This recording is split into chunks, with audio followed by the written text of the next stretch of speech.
Bharatiya Janata party और युवा मोर्चा ने अस्पताल चौराहे पर झारखंड के सांसद धीरज साहू का पुतला जलाया। सांसद धीरज साहू के पास से आयकर की टीम ने छापामार कार्रवाई में 220 करोड़ रुपए से अधिक नगद और ज्वेलरी बरामद की है। इनकी संख्या अभी और भी बढ़ सकती है। भारतीय जनता पार्टी का आरोप है कि यह भ्रष्टाचार की कमाई है। कांग्रेस भ्रष्टाचारियों का अड्डा बन चुकी है। 220 करोड़ से अधिक जो नगद रुपए मिले हैं वह सांसद धीरज साहू के रांची, भुवनेश्वर व अन्य ठिकानों से मिले हैं। भाजपा नेताओं का कहना है कि ये भ्रष्टाचारी कांग्रेस सांसद देश को लूट रहे हैं। कांग्रेस ऐसे लोगों को बढ़ावा देकर देश के साथ छलावा कर रही है।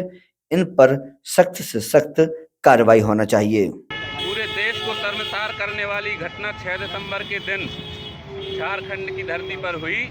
कांग्रेस की ओर से राज्यसभा सांसद धीरज साहू जी ने इस देश को शर्मसार किया है।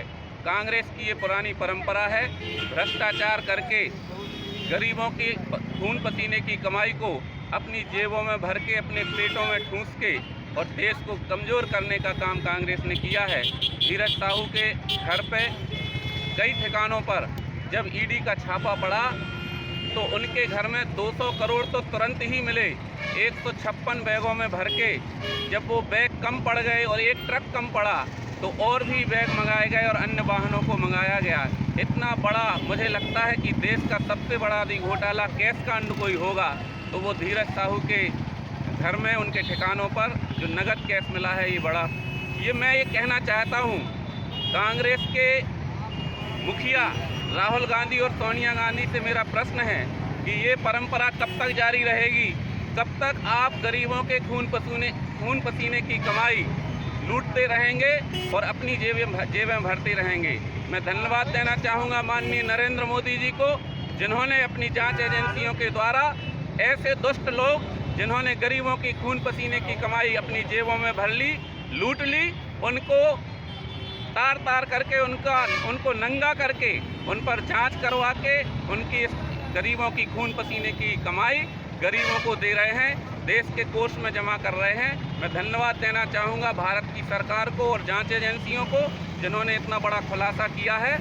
कांग्रेस पार्टी को अब शर्म आना चाहिए। अब ये कालाबाजारी, भ्रष्टाचारी बंद करे। भारतीय जनता पार्टी ने पूरे देश में हर मंडल स्तर पर ये पुतला दहन करके धीरज साहू और कांग्रेस पार्टी का हमने पुतला दहन किया है और ये संदेश दिया है कि आगे आने वाले लोकसभा चुनाव में हम आपको नहीं बख्शेंगे, जनता आपको नहीं बख्शेगी। आपको सबक लेना ही पड़ेगा। कांग्रेस से जनता का विश्वास हट चुका है। अब भ्रष्टाचार इस देश के अंदर बर्दाश्त नहीं होगा। मोदी जी की गारंटी है, भ्रष्टाचारियों को जेल में डालेंगे और वह अब होता हुआ दिखाई दे रहा है। BCN हिंदी, टीकमगढ़।